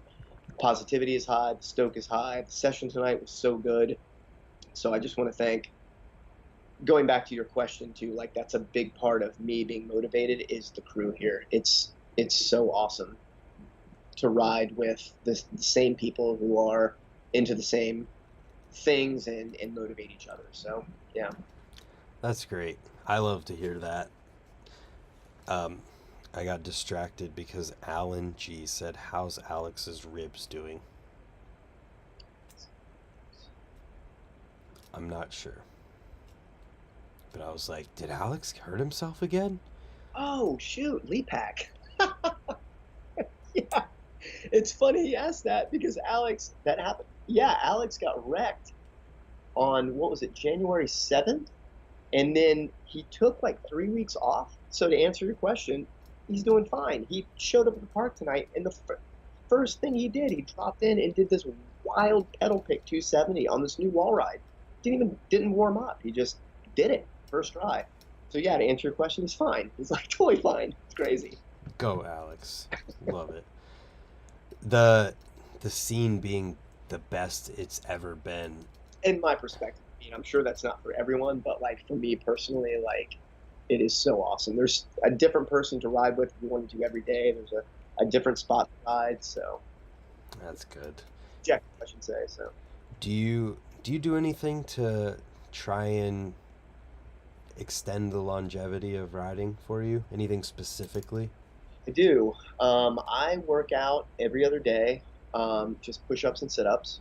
I have a Fitbit that I'm definitely religious about. I have to get at least 10,000 steps. I try to aim for 15. It's funny, when we were in the Keys, I walked 90,000 steps in the Keys. In how long a period? 3 days. It was 40 miles. Oh my goodness. So going back to that idea of not stopping, like I walked and I walked and I walked. So I work out every other day. I walk definitely. I try to ride 5 days a week, and then I also am on a pretty like strict vitamin regimen as well. So I do a lot of anti-inflammation vitamins like glucosamine and turmeric, and then I actually, funny enough, well not funny enough, I have really bad cholesterol just through my you know from my family, so I have to take meds for cholesterol as well, as unfortunately. But that's just part of my vitamin routine. So yeah, I do all of that, and I think that definitely contributes to maintenance for sure. Mm-hmm. But I think just staying active is the biggest part. Like I'm always doing something, and so yeah. Yeah, yeah, I would agree with that. It's just you don't get old until you quit. Yeah, absolutely. Going back to that glucosamine idea too, like Lee packs on glucosamine as well, and it's funny we both talk about it. I don't care if it's a placebo. If there's a lapse in taking glucosamine, I definitely feel it. And it might be, a placebo, but whatever. I take glucosamine too. Yeah, everyone should. I didn't know it, but I do. Yeah, get a This placebo. this stuff. No, it's flex mode. Mike Spinner sent it to me. Spinner stuff. Actually, I just saw him last weekend too. He was at that USA BMX contest. Good. Yeah, he's awesome. But that's one of the things that I take every day. And just if people wonder, I take the flex mode, which is for joint support. Then the generic multivitamin that might not be generic. It's probably got a lot of good stuff in it. Also, how do you say it? Turmeric. Turmeric, and Yep. then vitamin D. Good. Yeah, vitamin D is staples as well. I think too, like all of the stuff I've been reading lately too has been on inflammation, and just we have to do our best to keep inflammation down because we're experiencing every day, especially riding, like it's this buildup of inflammation that we've got to get decreased down. So because it leads to so much stuff when you get older. So In being totally honest, and some people might not want to hear this, but the best way I found to reduce inflammation personally is to just avoid sugar. yeah. It sucks to hear it, and it sucks because sugar makes things taste so good, but it's an inflammatory, and I can feel it, man. I slowed down on it. Obviously, I wasn't crazy about slowing down with it to the point of like not eating normal food just because of things, but like I avoid the sweets type stuff and the candy and all of that to the point that now whenever I do have something like that, if it's not immediately following a riding session, if it's any other time, my neck, it's like I can feel my muscles going like this. Interesting. Huh. Yeah. And people's physiology too. Like everyone's physiology is different, so it's going to affect you differently. Which is also a scary thought because there's no like specific science to like you. There is no specific science to you on what works. So we just have to do the best we Figure it out. maintain as best we can. But stoked to hear your own supplements. I mean, they're definitely like I swear by them. So Yeah, and I have to say thank you to Spinner for sending me that stuff. I notice immediately if I forget to take it for a couple days, I can feel the difference in myself. sure, that's Yeah. What else are you taking? a vitamin B12, vitamin D, some turmeric. I do omega 3s, but I do a vegan omega 3 that's algae based. Gotcha. And I do vitamin C, I do niacin, um, and I do this stuff called it's for my skin actually. It's for protection from UV radiation as well. I don't. It also might be a placebo. Who knows? But I feel like it definitely helped me. I also completely cover up when I ride. I always wear a long sleeve shirt. I always wear a bandana around my neck to protect my neck, literally. Yeah. And but yeah, just because in Florida you get pruned and you get cooked down here, so you got to cover up. So Yep. Yeah, that's a scary one, and definitely something that you got to pay attention to. I'm terrible at it. My nose gets sunburned super bad every year because I forget. and I've known some people recently who have actually died from melanoma, which is terrifying. Yeah. That's, So, yeah, I lather sunblock on. I mean, it's probably not great to do sunblock, but I mean, I'd rather rather deal with that than melanoma. So. It's the trade-off, right? Oh man, what else was I gonna ask you about? I can't even. I had all these. Oh, so I mean, you mentioned about reading before you go on vacation and stuff, but I'm curious too because Actually, I read on vacation. That's what I do. that is funny. I, everybody's got their thing, but I mean, I've been saying it for a while now. You are by far and away the most cultured person that I know. How did that happen? um, Definitely from the punk scene. Most definitely. Like punk got me into literature. It got me into writing poetry. It got me into being a little bit more socially aware of what's going on. Got me into like personal politics, and then I was going to school for environmental science, and I took an English class as an elective. And I've always enjoyed reading, but I was reading some literature. Might have been Dostoevsky or someone's, who's a writer from Russia, and I was like, man, this is really punk. Like this is punk rock. It's just it was written 70 years ago. This is totally punk rock, and I think I just got the connection there, and then that's the kind of the path I took. But I don't really read fiction. I only read nonfiction. So I read a lot of the New Yorker. I'm actually reading a book right now by Gary Moreno on the past, not the past, like the first 10 years, the first new century of basically between 2000 to 2010 in Florida history. And it is fascinating. I actually wrote him the other day, and he wrote me back in 10 minutes. And he was like, it was so moving. He was like, being a writer is one of the loneliest professions you can have. So getting an email from someone saying they appreciate what you do, I can't even express to you in words how much this means to me. It made me tear up. I'm like, oh my God, this is so awesome. So That's so cool, man. I'm I'm gonna. How do you? Is it Bukowski? Being a writer? I forget what it was. Oh man, I'm gonna forget about it. I heard a thing read on a podcast that I was like, dude, that is BMX. It describes it perfectly. there is BMX is an art. I mean, there's definitely a tie in there. Like working on a trick is like sometimes I work on the trick as long as I would be working on some sort of writing project, like focusing on something. I mean, I've tried something for 3 hours. I've written for 3 hours. Like there's definitely an art connection there for sure. I mean, besides the punk rock idea, but yeah.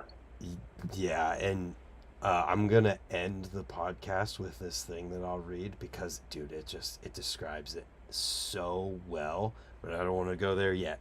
Uh, well, it's just when we were hanging out at Alex's house, Yep. and first when I saw the gigantic grasshoppers, and you immediately just were like, scientific name, like you just said it, and I was like, okay, he's got it like that. And then there was some doves above us, just making their sound.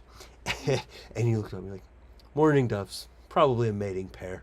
And I was like, "This guy, he just like knows it." And then as we're sitting there just having conversation, and whoever it was that didn't ride came over, and just talking about different areas of the world and food and so many different things, it just like left an impression on me that I was just so blown away at how much you knew about so many different things. Appreciate it. It was just cool, and I just was kind of wondering about like where it came from, so that was cool to hear. I mean, it is definitely from reading. I mean, I read a lot. I read an hour a day. I make myself read an hour a day. If I have to wake up earlier to read, I will do that. So I've got to read something. So, but yeah, I guess that's where it comes from. So how do you have time to do all these things? You say you work out I every don't, other day. You what? I don't sleep much, that's for sure. How And much even sleep do you get? what's that? How much sleep do you get? Um, like 5, 6 hours. That's not enough, dude. Oh yeah, I know. You definitely get 8 for sure. But even on weekends, like like the other night, I went to go see City of Caterpillar. It was a really really good band from Richmond. I saw them play. I didn't go to bed till midnight, and then I made myself get up at 6 to read. Side note, actually, Alexei Desilnu just stayed with me back in November, and he was actually here twice in like a month. He's from Paris, but he had woken up. He's an old friend of me and my wife's, but an old punk friend actually that I didn't know rode BMX. I don't know if I told you that story, but he Yes. spare bedroom, and it was. I think I got up at 5 that morning to read. It's like 5:30. He's like, "What are you doing?" I'm like, "I'm reading," and he goes, "Do you enjoy doing that?" I go, "I do, but also it's 5:30 in the morning. Like, it sucks being up this early, but I'm going to make myself do it because I have to do this. Mm-hmm. This is something I have to do today." So, but it was, anyways, it was funny. It was funny that I was almost like torturing myself to do it, but it was part of that regimen of the day that I had to do it. So, I get it. It's cool to hear this because I'm kind of relating it back to BMX in the same. It feels, and maybe you'll be able to reflect on this and tell me if it's close or not, but it feels somewhat like when you see that spot or you think of that trick and your brain is like, I have to do that.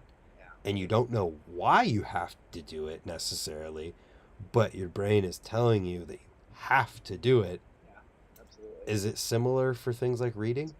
100% similar. Like, and I'm also, I am a creature of habit. I like doing the same things all the time, the same time, the same days. I have a very regimented schedule, so that's definitely part of it. But with the trick idea, yeah, absolutely. Like, it's funny you say that because last week, 2 weeks ago, I was so focused on this move I couldn't get, and I was exhausted, and I wasn't having fun doing it. But I'm like, I have to do this. Like, I don't know why, but I have to do this. I did. Mm-hmm. Bummer, but so it goes. Did you get it? No, no. I was so beat. I mean, I couldn't even do like the ending of the trick was actually the easiest part. So I kept getting the hardest part and I couldn't do the easiest part. And I'm Oh, it's not working. And it was so frustrating. But yeah, you just get fixated on it and you look and and it's funny, I texted my good friend Dan Delorso the next day and I'm like, "Hey, thanks for filming. I have no idea why I was so obsessed with getting that trick done." So that's how it goes. So totally can relate to that, man. I can't even count the amount of times I've spent an entire session, not just, warm up and then figure out and then go it. The time I get to the skate park to the time I leave trying one trick and I don't stop or leave until I get it and then I'm done.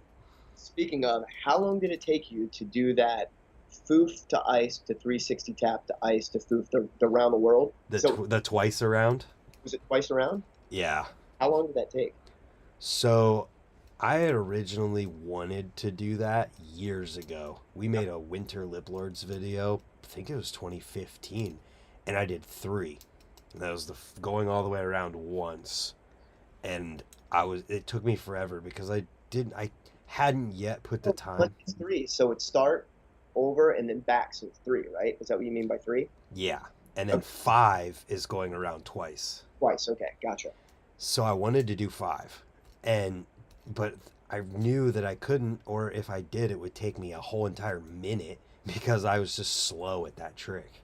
Yeah, So that was incredible. Like truly incredible. thank you. And I'd wanted to do five since then, Yeah, and I was in that session and I just decided, I was like, right now is the time when I'm gonna learn how to do foof ice, tap ice, whatever, like do that trick quickly to yeah. where I hit and immediately hop. And the reason that it came up was because the early 2000s BMX Instagram posted, I feel like it was DeBusk on a street spine doing a foof ice tap ice 270 tap back over to the original side and tagged me in it because James, who runs that page, knew that if he tagged me in that, I was gonna want to do it. So I went, Follow to bust, dude. What a hero. yeah, So and so I went to Raise that day with the mission to just do the same trick.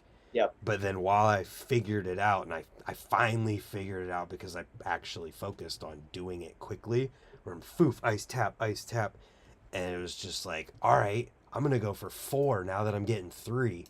And then secretly I wanted five. And I got four, and it was just the natural progression of, all right, we're going for 5, and there was something about that night that it was the time that it was meant to happen, and it just everything worked perfectly in that one go. It was, and I might even have commented on this too, but I'm really, really into cadence of tricks, and the cadence on that was perfect. It was like a metronome. You know what I mean? It was Well, so good. that's why I think it worked. I'm gonna get posts on Instagram for this, but I'm fully in belief that there's like synchronicities within the universe and things that we might not be aware of that are happening that are in sync with each other.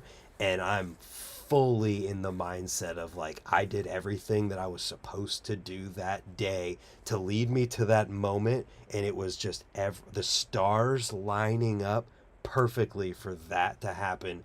And the crazy part about it is that like this is just the facts of it, is that I could not possibly ever do that better than that was done in that clip. It was Thank you. And yeah, so it was just one of those moments of like this is just meant to be, I guess. So did you celebrate and take a couple days off of riding? Were you like satiated by that, or did you ride the next day? Because that for me would be, even though like I try to ride that many days a week, I think if I were so focused on that and I pulled it, I would probably in celebration take a day off riding. I don't know how to do that, but Yeah. in the winter for me, one sec, sorry. In the winter for me, I live an hour from Ray's, so I already can't ride more than twice, maybe like 3 times if there's something special going on a week. That is, and you're limited to what you can do. Yeah, yeah, yeah. So yeah, I naturally had to take a couple of days off, Yep.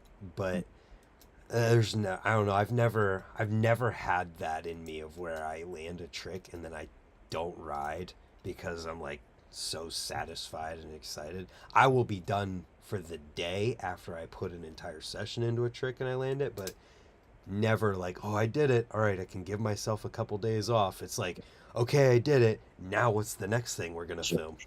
I get it. Yeah. That was really, really awesome. I really appreciated seeing that as well. And again, going back to that ice pick, out of my seat, I think when I saw it, I'm like, dude, that's so good. So good. Thank you. It made me feel like I could ice pick a wedge. Yeah, it was great. Thank you. uh on that note, I feel like we've talked about every aspect of you. Is there any aspects of your life that we haven't talked about? Feral cats. How many are you feeding? Brad Well, asked. feral cats. We actually have a lot of cats. So we have a colony of 16. So we have 3 indoor and we have 13 that live in our yard. So Gotcha. um, one just showed up, so we might have 17. He's an unfixed male, but we fix, my wife and I, it's much more so my wife, but we have fixed on our own dime 50 cats in our neighborhood. So we've trapped them, we've spayed and neutered them, and then, or spayed or neutered them, and then released them back into the neighborhood because that's what we have to do. Yeah. So just trying to like depopulate. We're trying to fix all the cats so eventually there will be no more cats. Although Right. cats, they're not good for the ecosystem. I mean, they are, carnivores, and they attack everything and kill everything. I mean, we're finding birds in our yard. I found a rat the other day. Luigi, one of our cats, was literally flipping this dead rat into a fence. So Brutal. yeah, they're terrible creatures, but we love them. So yeah, that's where we're at with cats. So Interesting. Yeah, that's not necessarily something that is a problem where I live at because I'm out in the country. So like these cats are just living in the wild, eating mice in fields, and you see them. I don't know. Somebody, Brett, was the one who brought that up, and so I was like, I should probably ask about that. cats.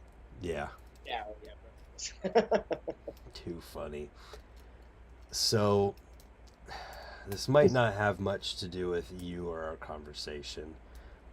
Oh, I guess I didn't let you answer. Was there anything about you that we didn't talk about? I think that would be interesting. And we actually covered quite a bit outside of BMX too. So appreciate you bringing up some of that. Uh, Absolutely, man. But yeah, I think we covered quite a bit, so I appreciate your time. Thanks a ton. Yeah, I wanted to read this because this is relatable to anyone, and it's called "So You Want to Be a Writer." Yep. Charles Bukowski wrote this. I don't know when he wrote it, but he died in 1994. And when I heard this, I was just like, dude, this is BMX. This is what every single kid who is riding just because they want to be sponsored needs to hear. And I was like, I'm going to read this and it's going to, yeah. So it's, if it doesn't come bursting out of you in spite of everything, don't do it. Unless it comes unmasked out of your heart and your mind and your mouth and your gut, don't do it. If you have to sit for hours staring at your computer screen or hunched over your typewriter searching for words, don't do it. If you're doing it for money or fame, don't do it. If you're doing it because you want women in your bed, don't do it.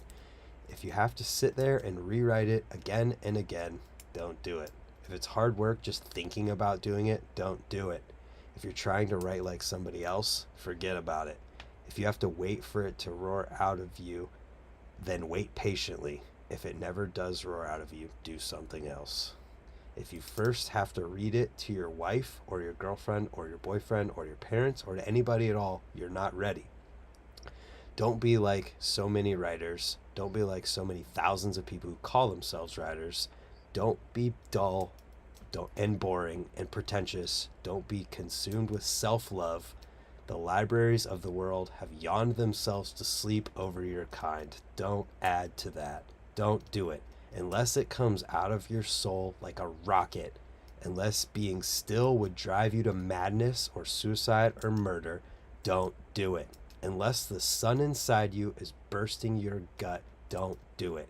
When it is truly time, and if you have been chosen, it will do it by itself, and it will keep on doing it until you die or it dies in you. There is no other way, and there never was. Wow. Can I tell you, I have never been a fan of Charles Bukowski, but you might have just made me a fan by that quote. I Because heard that, and it was just, I had chills reading that it's because so good. there's nothing more relatable than so many of the things that were said in that. Wow. Yeah. Where did you said you had heard that from someone? Yeah, I'll be totally honest. I was listening to Lex Friedman on Joe Rogan's podcast, and that's how they ended it. Oh, gotcha. Gotcha. Yeah, and it was just like, dang, so much of that makes so much sense. Powerful quote for sure. Yeah. So on that note, Matt, I know you got to wake up at 4:30 so you can do your reading at 5. I don't want to keep you too long here. Really appreciate it, bud. And for real, like looking forward to our next session. I always really enjoy riding with you. And are you coming to Swamp Fest? I will be at Swamp Fest. I'm doubling it as a work trip tentatively so far. So I'll be stopping in Georgia on the way and then filming in Gainesville at a farm on Thursday. Really? Have I Where? never told you about my work? Wow. Oh, okay. So I work for a company that makes a small farm tractor that does like mechanical cultivation. So it's like they make the implements that kill the weeds around a uh, crop so that they don't have to use chemicals or other types of things. Really? Yeah, so they make the implements and the tractor, and I do all of the editing for videos, so most of the filming, and I run the YouTube channel. I do that part time. Did not know that. That's Yeah, really interesting. yeah, and this family that I work for is just incredible. Like they're so successful that they started a company called Steiner in like the 90s or 80s or something and made this totally new design for mowing, like commercial tractor that people use to mow for their businesses at home, whatever. They sold that. Non-compete ended after 10 years, made a better version of it, and then they called that company Ventrac, so some people might have heard of it before. And then 3 years ago, they sold Ventrac to Toro, the company that makes like the zero turns and stuff you probably have heard of. and Toro didn't want the farm tractor side of things, so I was editing videos as like an intern just because I needed part-time money.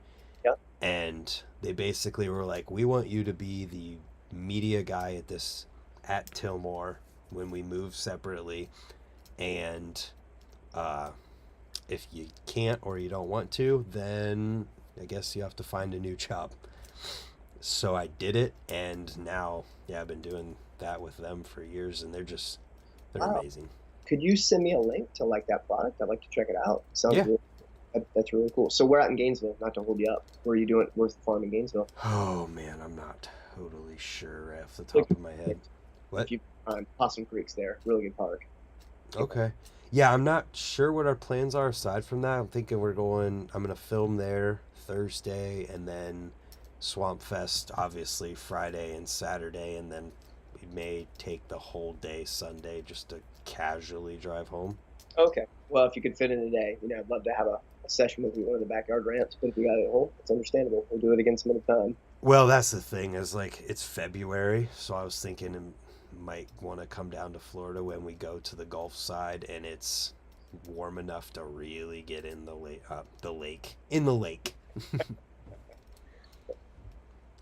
But yeah, Well, looking forward to seeing you in a couple weeks then. I'll keep in touch, you know. All right, man. Have a good night and thank you. If people want to find you online, where can they? It's just Instagram at Matt_Coplon. There it is. Thank you again. This was super fun. I enjoyed learning more about you. Thanks, Brad. Appreciate you, bud. Thanks for your time. We'll be in touch, and I will see you soon. All right. Thanks, everyone, and have a good